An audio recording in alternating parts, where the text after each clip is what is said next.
बिस्मिल्लाहिर्रहमानिर्रहीम। सामीन इकराम अस्सलाम वालेकुम। रेडियो पाकिस्तान, रेडियो आज़ाद जम्मू कश्मीर FM 101.4 मीरपुर पे आप आज प्रोग्राम जो सुन रहे हैं, इसमें हमारे मोअज़्ज़ज़ मेहमान PhD scholar, youngest medical superintendent of Azad Jammu Kashmir doctor Sardar Aamir Aziz साहब मौजूद हैं। डॉक्टर साहब, डिविजनल हेडक्वार्टर हॉस्पिटल मीरपुर में आप यहाँ पे MS की हैसियत से तैनात हुए। कैसी है ये जिम्मेदारी और अभी चंद हफ्तों में आपने क्या क्या यहाँ पे रीड किया है? बिस्मिल्लाहिर्रहमानिर्रहीम। आपको पता है कि ये डिवीज़नल हेडक्वार्टर टीचिंग हॉस्पिटल ये बहुत बड़े लेवल का अस्पताल है। यहाँ पे उसी हिसाब से ज़िम्मेदारियाँ बहुत ज़्यादा हो जाती हैं। और यहाँ पे जो आप कह रहे हैं कि क्या महसूस किया, मैं ये समझता हूँ कि जब इंसान के ऊपर ज़िम्मेदारियाँ बढ़ती हैं तो उसी के साथ साथ तो उसका जो लर्निंग का जो कैपेबिलिटी है वो इंक्रीज़ हो जाती है। मैंने जो यहाँ पे नॉलेज मैं ग्रेजुअली गेन कर रहा हूँ और जिस तरह मैं एफ़र्ट कर रहा हूँ, कोशिश कर रहा हूँ कि हम अपनी सर्विसेज जो हॉस्पिटल के लेवल पे हैं वो बेहतर से बेहतर करें। डॉक्टर्स माशाल्लाह सब लोग जो है ना बहुत कोऑपरेटिव हैं। पैरामेडिकल स्टाफ नर्सिस, अगरचे आपको पता है कि एक बड़े लेवल का हॉस्पिटल है, टर्शरी केयर हॉस्पिटल है, तो हमें डेफिनेटली शॉर्टेज है स्टाफ नर्सिस की, जो कि इस वक्त हम ढूंढते हुए भी हमें नहीं मिलती हैं। पिछले अरसा में भी काम बाला ने जो है ना कुछ इंटरव्यूज़ रखे हुए थे, उसमें भी जो है ना क्वालिफाइड जो स्टाफ नर्सिस हैं वो मतलब नहीं आ सकी, कुछ बहुत ही कम तादाद में आई हैं। तो सब लोगों की हम मिल के एफ़र्ट कर रहे हैं कि बेहतर से बेहतर परफॉर्मेंस दें।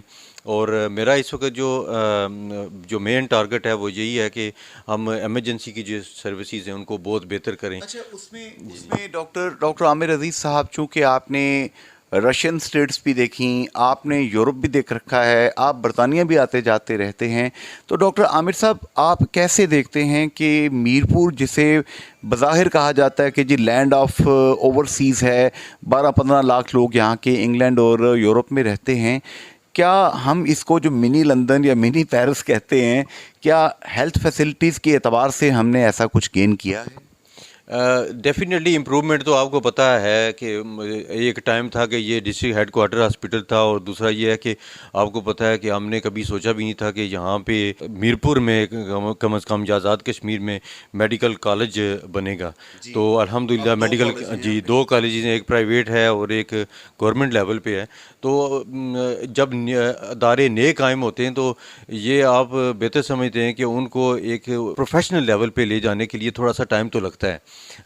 डिपार्टमेंट्स को स्ट्रेंथन करना, और यहाँ पे ऐसे कौन कौन से डिपार्टमेंट हैं डॉक्टर आमिर अजीज़ साहब, जिन पे आप खुशी से फ़ख्र से कह सकते हैं कि मेरे जनाब इस इदारे के अंदर ये डिपार्टमेंट बहुत अच्छा है, ये नंबर 2 पे है, ये नंबर 3 पे है? कौन कौन से अच्छे डिपार्टमेंट्स? देखें, इस तरह मैं नंबरिंग तो नहीं कर सकता। उसकी रीज़न ये है कि माशाल्लाह सब लोग बड़े कॉम्पिटेंट हैं। जो हमारे प्रोफेसर्स हैं, कंसल्टेंट्स हैं, मैं सबको इंडिविजुअली हर लेवल पे देख रहा हूँ। तो हर डिपार्टमेंट जो है ना वो डे बाय डे अपनी परफॉर्मेंस को बहुत बेहतर कर रहा है। मिसाल के तौर पे आप ये देखें, मैं एक मिसाल देता हूँ आपको। आप देख लें कि गायनी है, बहुत ज़्यादा यहाँ पे हमारे पास पेशेंट्स का फ़्लो है, वर्कलोड बहुत ज़्यादा है, ठीक है। इसी तरह आप चले जाएँ पीड्स डिपार्टमेंट में चले जाएँ, ठीक है, वहाँ पे जिस तरह उन लोगों ने काम किया हुआ है माशाल्लाह, सफाई सुथराई सारे मामला। जी मेडिसिन डिपार्टमेंट अभी रिसेंटली आपको पता है कि पुरानी बिल्डिंग में था, तो हमने उसको नई बिल्डिंग में शिफ्ट किया है। तो डेफिनेटली पुराने एक्सपीरियंस लोग हैं। डॉक्टर अमजद साहब हेड ऑफ़ डिपार्टमेंट रहे हैं, अब डॉक्टर वहीद इकबाल साहब हैं head of department, doctor Amjad साहब एज ए प्रिंसिपल तैनात हो गए हैं। तो बेसिकली इन लोगों की परफॉर्मेंस है जिसकी बेस पे जो डिपार्टमेंट है उसको ऑन करता है और उनको प्रमोट करता है। डॉक्टर रियाज साहब, आप कोई बंदा जो है ना उनके बिल्कुल प्रोफेसर डॉक्टर रियाज जो है ना माशाल्लाह, उनकी जो खिदमात हैं इस शहर के लिए, पूरे आज़ाद कश्मीर के लिए, वो किसी से पोशीदा नहीं है। और जिस तरह वो सर्विसेज दे रहे हैं, उनका जो कोलीग्स हैं, जो फेलोज़ हैं, वो भी माशाल्लाह डे बाय डे बेहतर से बेहतर कर रहे हैं। और हमारे पास आपको पता ही है कि पोस्ट ग्रेजुएशन ट्रेनिंग हो रही है इस वक्त सर्जरी में, मेडिसिन में, गायनिकोलॉजी में ये जो ट्रेनिंग जनाब डॉक्टर आमिर अजीज़ साहब, आपने चूँकि खुद मैं अर्ज़ कर रहा हूँ कि पीएचडी आपने ये स्कॉलर हैं आपने ये रशियन स्टेट्स, यूरोप और बरतानिया में जो देखा है, जिस लेवल की ट्रेनिंग वहाँ पे होती है, क्या हमारे कंसल्टेंट आपके यंग लैड्स को यहाँ पे पीजी ट्रेनिंग उस लेवल की करवा पा रहे हैं? देखें ओवरऑल जो है ना, हम फॉलो करते हैं यूरोपियन जो सिस्टम है, ख़ास तौर पे बरतानिया या अमेरिका को फॉलो करने की कोशिश करते हैं। देखें पाकिस्तान में डेफिनेटली डिपार्टमेंट्स उस लेवल पे तो नहीं आप कह सकते कि भाई जिस तरह उनका सिस्टम है उस लेवल पे पैसा उनके पास, इकोनॉमी बड़ी स्ट्रांग है, उस हिसाब से वो बजटिंग करते हैं। लेकिन यह कि हम अपने जो, हाँ जी, हम जो अपने लिमिटेड रिसोर्सेज हैं उसमें मैं कहता हूँ कि आपके सामने है कि जैसे आप देख रहे हैं कि कोविड में जिस तरह पाकिस्तान ने परफॉर्म किया, ठीक है, उससे पहले मीरपुर आप इस डिवीजन हेडक्वार्टर टीचिंग हॉस्पिटल को देख लें कि अर्थक्वेक, जी, अर्थक्वेक के हवाले से आप देख लें कि जिस तरह मीरपुर में एक बहुत बड़ा डिज़ास्टर था, ठीक है, तो मतलब जितने हमारे पास स्किल्ड प्रोफेशनल्स हैं उन्होंने किस तरह बहुत ही खूबसूरती से लोगों को अपनी खिदमत पेश की, ठीक है, हम वक्त वो अपनी खिदमत, जी जी। मैं इसमें डॉक्टर साहब ऐड करूं, हमारे बहुत से कंसल्टेंट डॉक्टर्स शहीद भी हुए, doctor Ikhlaq, doctor Haleem, doctor Sadiq, doctor Rizwan Abid, बहुत से यंग लैड्स भी हमारे शहीद जी हुए। बिल्कुल, बस ये अल्लाह पाक उनकी मगफरत फरमाएं और उनकी जो ये कुर्बानी है वो उसके नतीजे में ही हम लोग महफूज बैठे हुए हैं, इस एनवायरनमेंट में सूखा सांस ले रहे हैं। आपको पता है कि कोविड जो 19 पेंडेमिक है, ये इसने पूरी दुनिया को ना बहुत ज़्यादा डिस्टर्ब किया और जी जी। ये तमाम बातें अपनी जगह। डॉक्टर साहब, आपके यहाँ पे तशरीफ़ आवरी से कबल एक और बड़ा काम हुआ, जो मैं उसका क्रेडिट जो है साबिक वज़ीर जनाब चौधरी सईद साहब को और साबिक वज़ीर आज़म आज़ाद कश्मीर जनाब राजा फ़ारूक हैदर ख़ान साहब को देता हूँ कि हाजी मोहम्मद सलीम मरहूम रहमतुल्लाह अलैह ज़िंदगी सारी कहते रहे कि मैंने KIC एमरजेंसी केयर का एक सेटअप तो बना दिया है, आप यहाँ पे एंजियोग्राफी, एंजियोप्लास्टी और बाईपास सर्जरीज़ के लिए अरेंजमेंट करें, पैसा सारा मैं दूँगा। वो 15 करोड़ रुपए की मशीन जो है कैथ लैब, वो आपकी चल पड़ी है और डॉक्टर इस वक्त सईद आलम, डॉक्टर बुरहान, डॉक्टर रज़ा उल हक और डॉक्टर शहजाद इस वक्त एंजियोग्राफी, एंजियोप्लास्टी स्टेंटिंग कर रहे हैं। तो बाईपास सर्जरी के लिए क्या आपको दरकार है? देखें उसके लिए सिर्फ ये नहीं होता कि आप बिल्डिंग कोई बना दें और फिर जो है ना HR जो है वो बड़ा इम्पॉर्टेंट फैक्टर है, तो उसके लिए बिल्कुल जी, हाजी सलीम साहब की तो खिदमत मैं कहता हूँ कि ये उनका वो पायनियर थे। आज से 20 साल पहले उन्होंने एक सोचा और फिर प्रैक्टिकली उन्होंने ये कदम उठाया और आप देख लें इस वक्त जो हमारा KIC है वो किस लेवल पे काम कर रहा है। माशाल्लाह बेहतरीन किस्म की कंसल्टेंट्स हैं, जैसे आपने नाम लिया डॉक्टर सईद आलम, डॉक्टर रज़ा उल हक, डॉक्टर बुरहान, और उसके अलावा भी जो हैं इस वक्त उनके पास 2-3 कंसल्टेंट्स हैं जो पाइपलाइन में हैं, जो जिन्होंने ऑलरेडी FCPS कार्डियोलॉजी में कर लिया है और वो बकाया ट्रेनिंग। देखें उसके लिए तो काम पला इस वक्त वर्कअप कर रहे हैं कि एक तो यह है कि बिल्डिंग को एक्सटेंड करना या एक अलहदा इंडिपेंडेंटली बिल्डिंग बनाना, और सेकेंडली ये कि हमारे पास इस वक्त कोई कार्डियक सर्जन नहीं है, ठीक है, वो एक पूरी टीम होती है और फिर CT एंजियो लगाना यहाँ पे, ये सारी चीज़ें जो हैं इसके ऊपर काम जारी है और मुझे यकीन है कि इंशाल्लाह। जी नहीं, एक सवाल मैं आपसे आमिर भाई पूछूंगा, मैं आपको आज से तो जानता नहीं हूँ, 20-25 साल पुराना आपके रिलेशन है। यहाँ पे मोगल फाउंडेशन हॉस्पिटल नाम का एक इदारा था, अब भी मिर्ज़ा अब्दुल क़य्यूम मेमोरियल के हॉस्पिटल के नाम से वो कायम है। चैरिटी के लिए इस इदारे ने भी बहुत काम किया, आपका एक्सपीरियंस भी वहाँ रहा चैरिटी का। सर, यहाँ पे पैसे दे के पूरी नहीं पड़ती, तो चैरिटी करके आप कैसे पूरी डालते हैं? देखें जी, चैरिटी, ये मैं उस दिन भी एक मीटिंग में बात कर रहा था कि जो ख़ास तौर पे पाकिस्तानी लोग हैं ना, वो चैरिटी में दुनिया में बहुत ही टॉप 5 में जो है ना, अब ये देख लें कि ये हर वक्त लोग हमारे तैयार रहते हैं कि समहाउ किसी भी चैरिटी के काम में बढ़ चढ़ के हिस्सा लें। ठीक है। 8 अक्टूबर 2005 के ज़लज़ला याद करिए कि मीरपुर के लोग कैसे निकल पड़े थे। बिल्कुल जी, मुझे मुझे खुद याद है कि हमने मेरे ख्याल में 1-2 दिन के अंदर हमने तकरीबन 15-20 लाख रुपए का सामान हाजी साबर मुगल साहब ने करोड़ों रुपए की उस वक्त आपकी बिल्कुल ऐसे ही था जी। तो मिर्ज़ा अब्दुल क़य्यूम मेमोरियल हॉस्पिटल के हवाले से आपने ज़िक्र किया, तो डेफ़िनेटली आप देख लें कि एक अरसा से वो अदारा कायम है। मिर्ज़ा अब्दुल क़य्यूम साहब बहुत अजीम आदमी थे, बहुत ग्रेट इंसान थे, विजन था उनका। आगे उनकी औलाद भी कुछ कर रही है काम नेकी का। इस वक्त इफ्तिखार क़य्यूम मिर्ज़ा साहब वहाँ पे जो एज एडमिनिस्ट्रेटर काम कर रहे हैं। तो मैं देखता रहता हूँ कि अभी रिसेंटली भी उन्होंने यूके में विज़िट किया है और माशाल्लाह उनका लोगों के साथ बहुत अच्छा लिहाज़ है। और वो हर वक्त तैयार रहते हैं कि जी, एक तो ये है कि जो गरीब लोग हैं उनके लिए बेहतरीन से बेहतरीन सर्विसेज दी जाएँ, और जो गरीब लोग हॉस्पिटल के अंदर आते हैं, आप ख़ुद भी वहाँ पे आपने विज़िट किए हैं पहले और करते रहे हैं। आपने देखा होगा कि सफाई सुथराई का कैसा निज़ाम है और किस तरह जो है इवन गरीब लोगों को किस तरह वेलकम किया जाता है। मेरे ख्याल में ये बहुत अच्छा जो है ना इक़दाम है और इसकी मिसाल लेनी चाहिए बाकी इदारों को भी। उसमें मैं अर्ज़ ये करना चाहूँगा जनाब डॉक्टर आमिर अजीज़ साहब, मैं अर्ज़ ये करना चाहूँगा कि हम लोग कुछ इस किस्म के आदतें, इस किस्म के बिहेवियर रखते हैं कि कोई अच्छा काम कर रहा हो तो तनकीद करना, खामखा उसके ऊपर वटे फेंकना, खामखा उसकी गोशमाली करना, ये हमारा कौमी खेल है। और ख़ुद जब कहा जाए कि भाई आप 1 रुपये का काम कर दें कोई, तो उस वक्त हमें मौत पड़ जाती है। तो उनके जो बड़े भाई थे जनाब मिर्ज़ा इफ्तिखार साहब के, वो मेरे प्रोफेशन फ़ेलो थे, वो भी एग्रेरियन थे, मैं भी एग्रेरियन हूँ। अल्लाह ताला उनका वो जहान अच्छा करे खालिद भाई का। तो इफ्तिखार साहब भी अच्छे आदमी हैं। जी, जी, बिल्कुल। इफ्तिखार साहब तो पूरे शहर में आपको पता है माशाल्लाह आज़ाद अच्छा, कश्मीर में। मशहूर है शहर में जी जी, जी, जी, बिल्कुल। तो अल्लाह ताला उनको सेहत तंदुरुस्ती दे और माशाल्लाह बहुत एनर्जेटिक और बहुत ज़्यादा जो है ना वो जैसे कम्युनिटी के वर्ग के लिए काम करने वाले बंदे हैं। मतलब उनकी गैर नसाबी सरगर्मियों में से सबसे पहली सरगर्मी यही इदारा है कि अपने वालिद साहब के नाम पे बने इस इदारे को लोगों की फलाह बहबूद के लिए ज़्यादा से ज़्यादा काम मिले। बिल्कुल, बिल्कुल ऐसे ही है जी। और माशाल्लाह हमें लोग फीडबैक देते हैं, आके बताते हैं जी कि मिर्ज़ा साहब ने आजकल नहीं बैठते। नहीं, मैं अब ज़ाहिर है आपको पता है मैं अभी गवर्नमेंट जॉब में भी हूँ। दूसरा ये है कि अब मेरी ज़िम्मेदारियाँ बहुत ज़्यादा बढ़ गई हैं। लेकिन ये है कि मैं फिर बड़े अफसर बन गए हैं।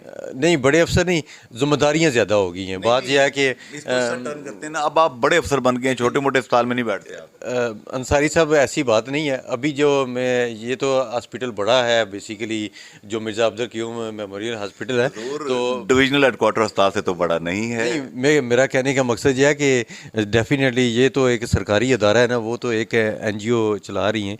तो यही है मेरी कोशिश होती है, मेरी उनके साथ हैं। तो मैं अब यही फोकस कर रहा हूँ कि जो लोग भी हमारे हॉस्पिटल के हवाले से, जो डिवीजनल हेडक्वार्टर टीचिंग हॉस्पिटल के हवाले से जो भी चैरिटी के काम में हिस्सा लेना चाहते हैं, ख़ास तौर पे जैसे आपको पता है अभी डायलिसिस हमारा सेंटर बहुत अच्छा काम कर रहा है।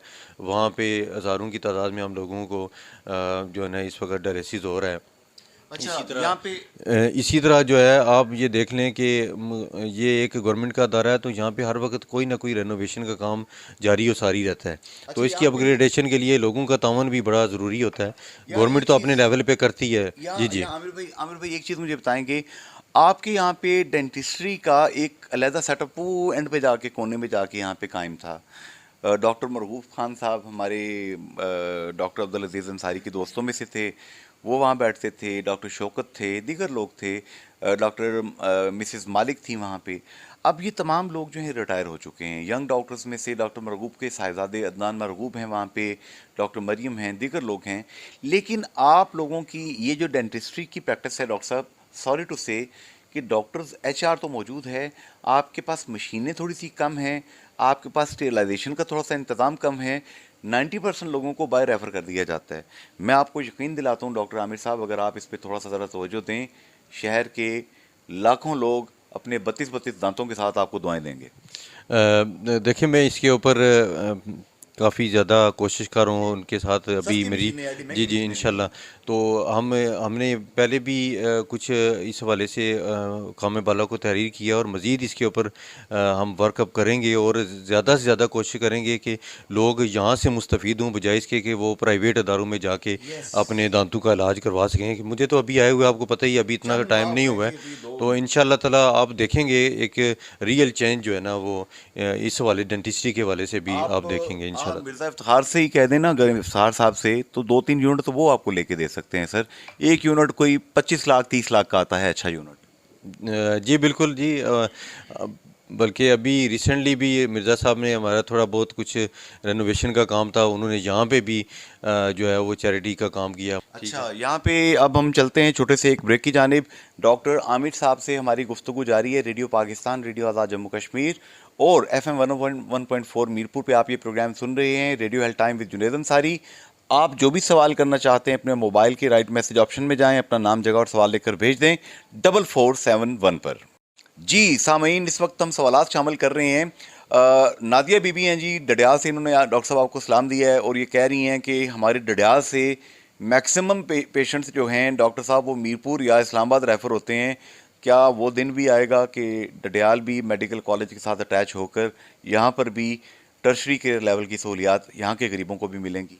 ये टाइम फ्रेम तो नहीं मैं दे सकता, लेकिन ये है कि मुझे उम्मीद है कि इंशाल्लाह ताला ये काम होगा ज़रूर फ्यूचर में, बिल्कुल इंशाल्लाह होगा। और आप देखेंगे कि जो है ना एक बिल्कुल यूनिट की तरह ये जो हमारे अदारे हैं, जो हमारी हेल्थ वैसे फैसिलिटीज़ हैं वो काम करेंगे वैसे इंशाल्लाह ताला। डॉक्टर साहब अगर मैं गलत नहीं हूँ, मुझे मेरी तस्दीक कीजिएगा, अगर ये चक हरियाम ब्रिज बन जाता है तो डडियाल तो 1 घंटे से भी कम का यहाँ से फासला हो जाएगा। बिल्कुल बिल्कुल अंसारी साहब, ऐसे ही है, ऐसे ही है। और आप 40 मिनट में आप डडियाल हो खुद गए। देखें कि ये इस ब्रिज बनने के बाद एटलीस्ट आपको ऐसी फीलिंग होती है जैसे इस्लामगढ़ जो है वो मीरपुर का हिस्सा हो गया। एग्जैक्टली। तो आप ये भी देख लें कि कितनी जो है ना सर्विसेज में कितनी बेहतरी आ जाएगी। तो बिल्कुल सही। लोग जो तो ये एक पुल बनने का न, मतलब ये है कि पुल बनने का मतलब ये होगा कि डडियाल चकसवारी इस्लामगढ़, ये तो समझिए कि भी यहाँ से गाड़ी स्टार्ट की 15 मिनट में इस्लामगढ़ पहुँच गई। जी बिल्कुल ऐसे ही है। और इंशाल्लाह ताला ये अभी प्राइम मिनिस्टर ने, आपने देखा है कि रिसेंटली उन्होंने इस हवाले से ब्रीफिंग भी ली है और बड़े एंथुजियास्टिक हैं इस हवाले से। यहाँ पे डॉक्टर औरंगजेब आलमगीर साहब जब मौजूद थे, यहाँ पे उन्होंने ICU मेंटेन किया था, फिर उन्होंने हाजी मोहम्मद सलीम मरहूम रहमतुल्लाह अलैह के साथ मिलकर KIC को मेंटेन किया। अब भी मैंने देखा है कि आपके जो यंग डॉक्टर्स हैं, जो नए लोग आए हैं, डॉक्टर राजा एजाज साहब जो कि PMA के सदर हैं, डॉक्टर शुएब सदुज़ई साहब जो कि वाहिद एंडोक्रिनोलॉजिस्ट हैं, इसी तरह डॉक्टर गोहर लतीफ़ कालिस वो यहाँ पे मौजूद हैं, डॉक्टर सईद आलम। अगर आप इनको जॉइंट एफर्ट के साथ इकट्ठा करें और वही बात के फोकल पर्सन एक यहाँ पे आप कायम करें, मैं डॉक्टर साहब आपसे कमिटमेंट करता हूँ कि 2-4 करोड़ रुपया तो मैं लोगों की मिन्नतें करके आपके पास ले आया करूँगा। बहुत शुक्रिया अंसारी साहब, ये आपने एक बड़ा अच्छा आइडिया दिया। और मैं ऑलरेडी जो है इस हवाले से हम इस वर्क कर रहे हैं कि चैम्बर ऑफ कॉमर्स वालों के साथ भी हमारी मीटिंग हुई थी, वकला के साथ मीटिंग हुई थी कि जो लोग हॉस्पिटल के लिए वो चैरिटी करना चाह रहे हैं, हॉस्पिटल के इंफ्रास्ट्रक्चर को बेहतर करने के लिए अपने वालिद के नाम पे एक अपने ब्लॉक वालिद बना के दें। नाम पे, बिल्कुल जो ऑलरेडी हमारा मतलब स्ट्रक्चर कोई बना हुआ है, उसमें आपको पता है कि किसी भी स्ट्रक्चर में हर वक्त कोई ना कोई रेनोवेशन की ज़रूरत होती है। आप तो हैरान होंगे डॉक्टर साहब सुन के कि किंग एडवर्ड्स मेडिकल कॉलेज से एक डॉक्टर साहब जो थे वो पढ़ के अरसा दराज पहले अमेरिका जाके सेटल हो गए, स्पेशलाइज किया, बहुत बड़ी जगह पे पहुंचे। उन्होंने इस साल 1 अरब रुपए की लागत से पूरा ब्लॉक अपने ने नाम बना के उन्होंने उनके हवाले किए। 1 अरब रुपए। माशाल्लाह ये बहुत ही बड़ा काम है जी। King Edwards. माशाल्लाह। तो ये देख लें बस कितने जो है ना लोग हैं वो इस यहाँ से पाकिस्तान से डिग्री लेके बाहर सेटल हो गए और फिर वो वो अपनी अपनी मिट्टी को नहीं भूले। अपनी मिट्टी को नहीं भूलें और हर वक्त ना वो तैयार रहते हैं कि इस अपने मुल्क के लिए कुछ ना कुछ करें। तो बस हम यही होता है कि कोऑर्डिनेट करना होता है, लोगों को आपने डायरेक्शन देनी होती है कि जी यहाँ इस जगह पे आप इन्वेस्टमेंट करें, यहाँ पे आपके लिए जो है ना वो आप इस कंट्री के लिए, इन लोगों के लिए कोई सर्विसेज दे सकते आप हैं। हैरान होंगे, रमज़ान में मैं अपने घर के बाहर आ रहा था बच्चों के कपड़े लेके, तो एक बंदा खड़ा था, बुजुर्ग सा, मजहूल हालत, दाढ़ी रखी हुई, परेशान सा। मैंने कहा क्या मसला है? उसने कहा जी मेरे 5 बेटे बेटी हैं, 6 बेटे बेटी हैं और मैं बेरोज़गार हो गया हूँ कि मुझे दमे का मसला हो गया। मैं तंदूर पे रोटी लगाता था, तो अब मैं सांस नहीं ले सकता था, तो मैंने जॉब छोड़ी। 2 महीने हो गए हैं, मैं किराए के घर में रहता हूँ, 7,000 पे किराया चित्रपड़ी में, तो मेरी मदद करें। मैंने ऐसे देखा, मेरे दिल में आई, मैंने उसका एक छोटी सी अपील 2 मिनट की रिकॉर्ड करके फ्लोट कर दी। डॉक्टर साहब, आप यकीन करेंगे कि एक एक बंदे ने इंग्लैंड से उसको 50-50 हज़ार रुपया भेजा। अब वो छोटा मोटा कारोबार करने लगा शुरू। माशाल्लाह जी, ये देखें आपकी 3 मिनट की एक कितनी बड़ी एफर्ट है, और एक बंदे का समझ लें कि आपने उसकी ज़िंदगी को ही बिल्कुल चेंज कर दिया। अल्हम्दुलिल्लाह। और बात यह है कि इस तरह की अगर सोच लोगों में पैदा हो जाए, तो मैं ये कहता हूँ कि हमारा माशरा जो है ना, वो सालों में नहीं, महीनों में, बल्कि दिनों में तब्दील हो सकता है। अहले मीरपुर, अहले कश्मीर, अहले दिल हैं। कोई कोई इसमें शक नहीं है। और हमने यहाँ पे, क्योंकि जिस तरह मैंने बात किया कि प्रैक्टिकल लाइफ मैंने 20 साल हो गए यहाँ पे गुजारते हुए, बचपन हम गुजार चुके हैं। जी। आप रहे रशिया में, रशिया के लोग कैसे हैं? वहाँ के लोग भी चैरिटी करते हैं? पूरे यूरोप में ये ट्रेंड है, आपको पता है। लेकिन मैं आपको बताऊं कि सारी सब जितनी चैरिटी यहाँ पे लोग करते हैं ना, मेरा नहीं ख्याल कि यूरोपियंस उस लेवल पे चैरिटी करते हैं। अच्छा। वो उसकी रीज़न ये है कि एक तो उनका जो हेल्थ सिस्टम है या एजुकेशन का सिस्टम है, वो बेसिकली गवर्नमेंट के पास है, Broad-based तो है। ब्रॉड बेस्ड है। और गवर्नमेंट इस लेवल पे लोगों को जाने ही नहीं देती कि भाई वो उनको ये सोचना पड़े कि मैंने जो है ना चैरिटी करनी है, तो तब जाके माशरा तब्दील होगा। प्रिवेंटिव मेडिसिन की तरफ ज़्यादा है वो। Preventive medicine. प्रिवेंटिव मेडिसिन की आप उनके, मैंने तो जो बाहर देखा है कि हॉस्पिटल उनके खाली होते हैं, ठीक है, और मैदान उनके भरे होते हैं। तो अगर हम इस चीज़ के ऊपर फोकस करें कि हम जो है ना यहाँ पे लोगों को अवेयरनेस दें।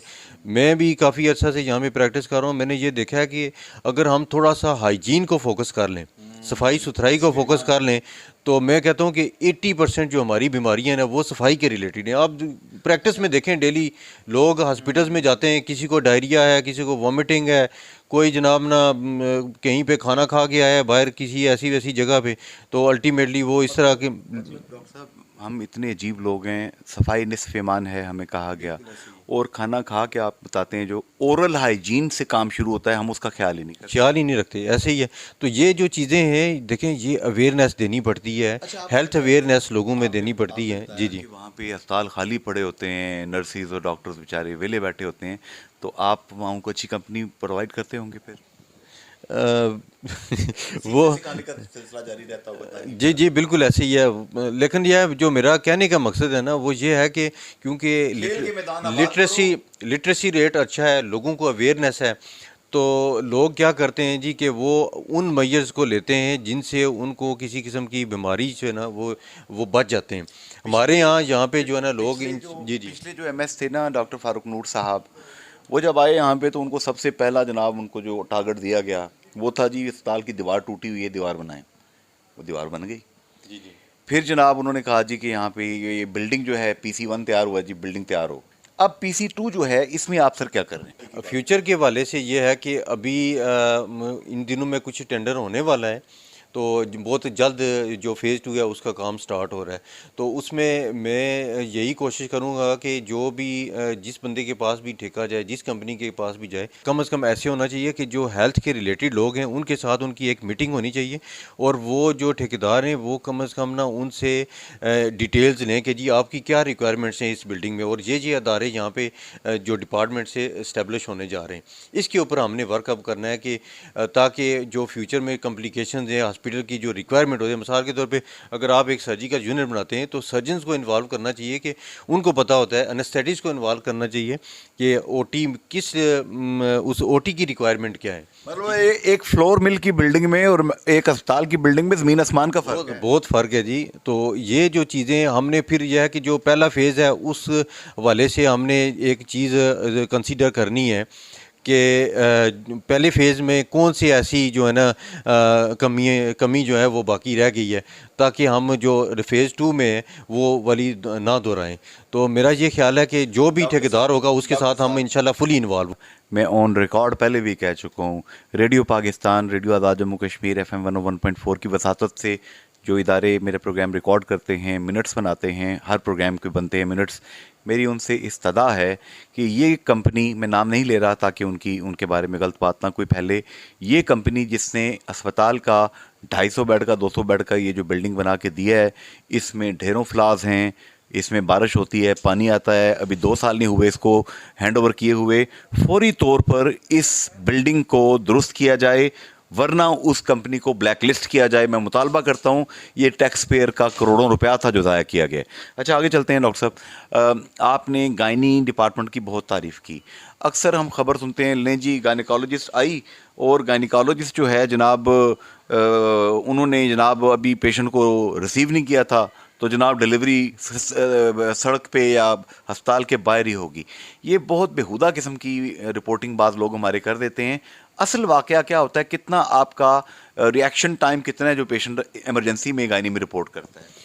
देखिए, ये इस तरह का वाक़या तो मेरी नोटिस में नहीं आया। पिछले अरसा में कुछ हुआ होगा, लेकिन अब अल्हम्दुलिल्लाह मैं आपको बताऊं कि एक तो यह कि हमारा एक पूरा सिस्टम है, ठीक है, जिसमें एमएस से लेके ward superintendent, MS, DMs, ward superintendent, इसी तरह जो वार्ड मास्टर्स होते हैं, जो एचओडीज़ होते हैं, वो हम उनके साथ फुली इन टच होते हैं, ठीक है। किसी किस्म जो ही पेशेंट आता है वो उसको फिल फोर वहाँ पे स्टाफ नर्सिस होती हैं, वो हैंडल करती हैं और उसको असेस करती हैं। डॉक्टर्स वहाँ पे पीजी ट्रेनिंग मौजूद होते हैं, मौजूद होते हैं। क्या गायनी में इतना लेबर पेन्स अगर आ रहे हैं, मैं आपसे बीइंग अ डॉक्टर पूछूंगा, तो क्या इतना टाइम बीच में होता है कि पेशेंट घंटा 1.5 घंटा पहले पेन के साथ आ जाए, उसको आप शिफ्ट कर दें, या वो आखिरी मिनट की वेट कर रहा होता है पेशेंट के, मैं बात चाहिए आखिरी मिनट का? तो फिल फोर जैसे ही पेशेंट आता है उसको फिल फोर हम जो है ना वो असेस करते हैं और वो एक स्टेजिंग होती है। अच्छा, यहाँ पे डॉक्टर सरदार आमिर अजीज़ साहब, मैं आपसे ही जानना चाहूँगा, लोगों के सवालात भी आ रहे हैं।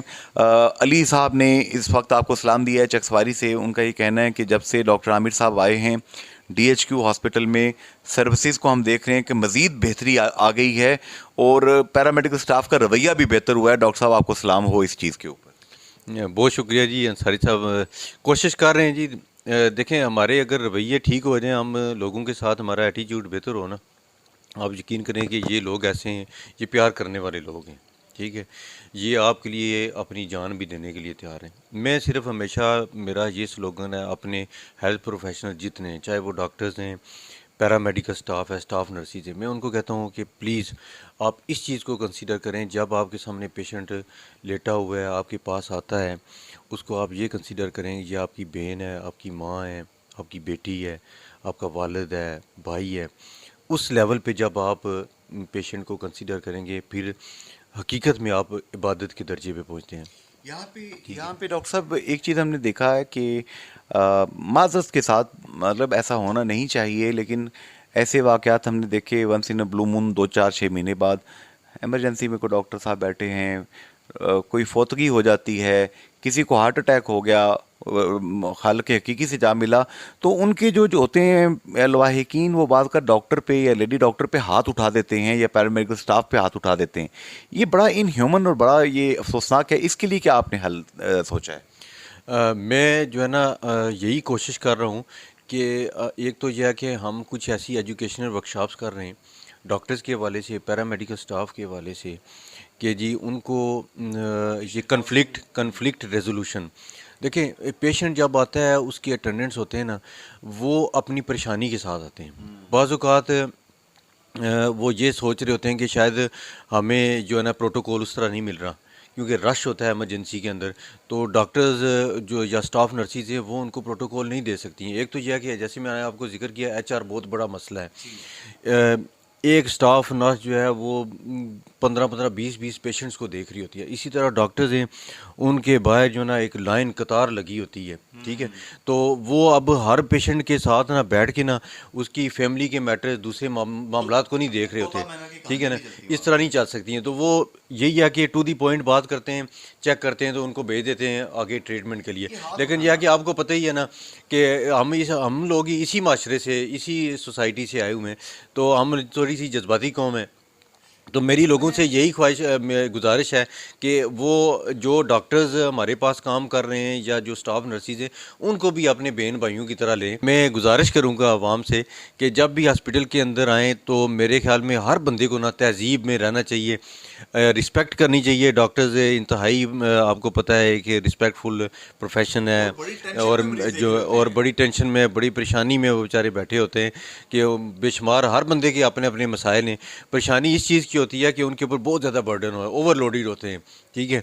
लेकिन फिर भी जिस तरह वो सर्विसेज दे रहे होते हैं, कोशिश करते हैं कि लोगों का जो दुख है, तकलीफ, आपने रिसेंटली देखा है कि ईद वाले दिन कितनी ज़्यादा इमरजेंसीज आई हैं, एक्सीडेंट्स हुए हैं, और किस तरह जो है ना डॉक्टर्स पेशेंट के साथ वो सर पे खड़े रहे हैं, उन्होंने उनको फिल फॉर फर्स्ट एड दी है, उनकी जो किसी को ब्लीडिंग हो रही है, किसी का फ्रैक्चर है, कंसल्टेंट्स को कॉल कर रहे हैं, वो आ रहे हैं, फिर उनको वो किसी का अगर ऑपरेशन है तो उसके लिए ओटी ऑपरेशन थिएटर में लेके जा रहे हैं। तो ये सारी चीज़ें आप देख लें कि कितना जो है ना वो हॉस्पिटल उस इस तरह के मामलात में या ऐसे फेस्टिवल्स पे जो है ना ओवरलोडेड हो जाता है। ये वो डॉक्टर्स हैं, डॉक्टर आमिर अजीज़ साहब। मैं चूँकि ख़ुद इस प्रोफेशन में, मेरे मामू डॉक्टर रहे, पूरी फैमिली में डॉक्टर्स हैं।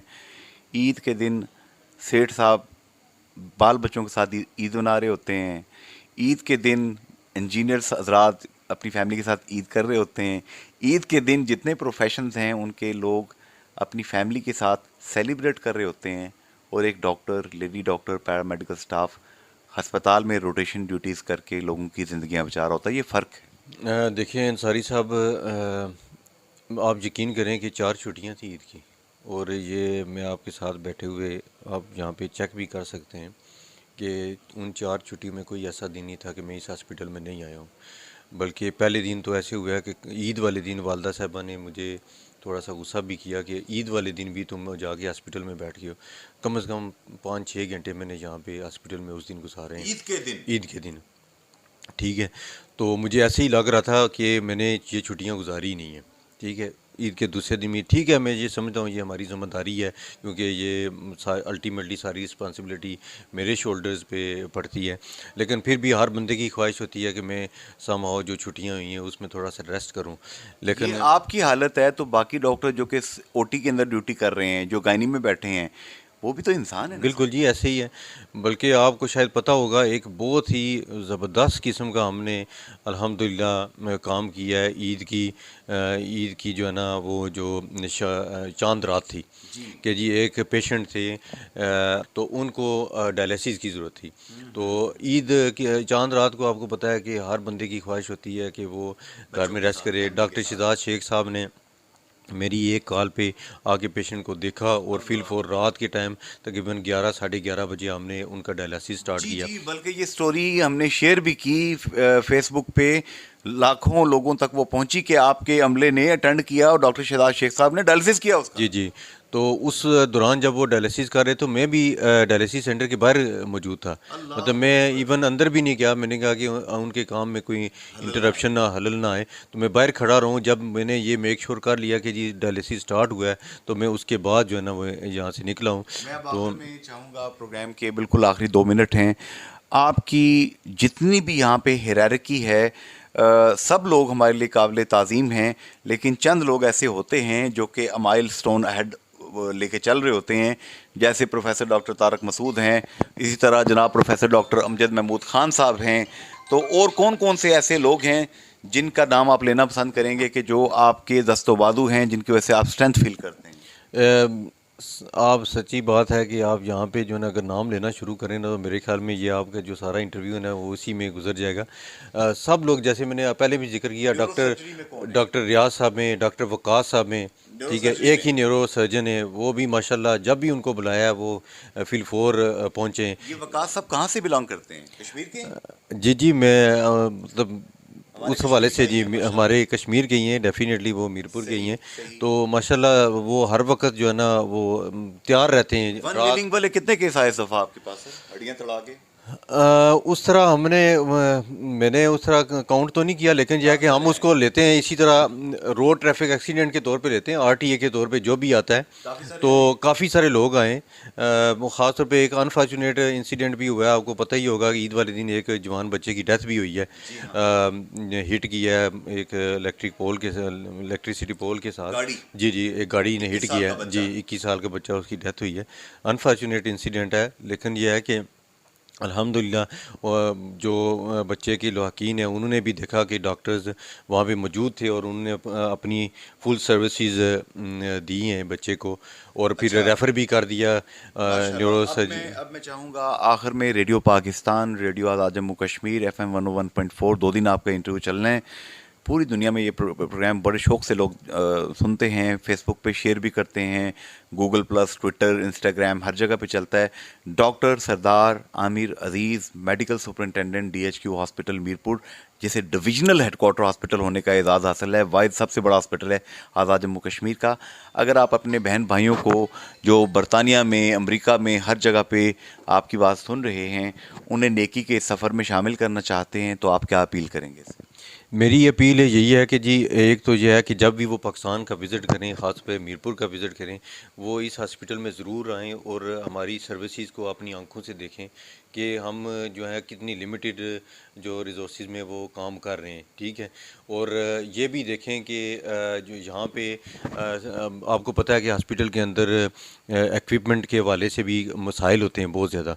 तो अगर वो कोई बंदा अपने वालदेन के साले स्वाब के लिए कोई इस तरह की चैरिटी कोई चीज़ डोनेट करना चाह रहा है, तो हम उनको बताएंगे कि जी यहाँ पे मिसाल के तौर पे अभी रिसेंटली हम एक पूरा जो है ना वो मैंने एक कमेटी बनाई है कि जी ऑपरेशन थिएटर के अंदर जो इक्विपमेंट को चेंज करना है जो पुराना हो चुका है, उस वाले से वो हमें एक लिस्ट बना के दें। तो इंशाल्लाह ताला हमें एनेस्थीसिया मशीन्स वगैरह की यहाँ पे ज़रूरत है, जो लेटेस्ट एनेस्थीसिया मशीन्स हैं। यहाँ पे मेरे एक दोस्त हैं जो कि क्लास फेलो भी हैं मेरे, डॉक्टर शकील आसिफ साहब, एसोसिएट प्रोफेसर हैं सेक्रेटरी के। वो पिछले 5 साल से चीख रहे हैं कि मुझे ECT मशीन चाहिए जिसके ज़रिए वो करंट लगा के पेशेंट को जो साइकोलॉजिकल डिजीज़ हैं वो दूर करते हैं। 12-15 लाख की मशीन है डॉक्टर साहब, वो तो मंगवा दें। देखें जी, ये सिर्फ शकील आसिफ साहब के हवाले से नहीं, आप कोई भी डिपार्टमेंट देख लेना, हर डिपार्टमेंट में ना बेशुमार चीज़ों की ज़रूरत होती है। वो जो है ना, मैं यही रिक्वेस्ट करूँगा कि आप यहाँ पे जब विज़िट करें फ़िज़िकली, तो हम आपको एक टारगेट दे देंगे जी कि ये हमें ये चीज़ चाहिए, आप प्लीज़ अवेलेबल करवा दें। आप उस जो चीज़ बना के देगा वो उनके वालिद के नाम पे, वालदा के नाम पे। बिल्कुल ऐसे ही है जी। तो देखें, अल्टीमेटली इसका फ़ायदा जो है वो कम्युनिटी को पहुँचेगा। जी, आज के प्रोग्राम से जुनेद अंसारी इजाज़त चाहता है। फ़ी अमान अल्लाह, अल्लाह हाफ़िज़ एंड गुड बाय।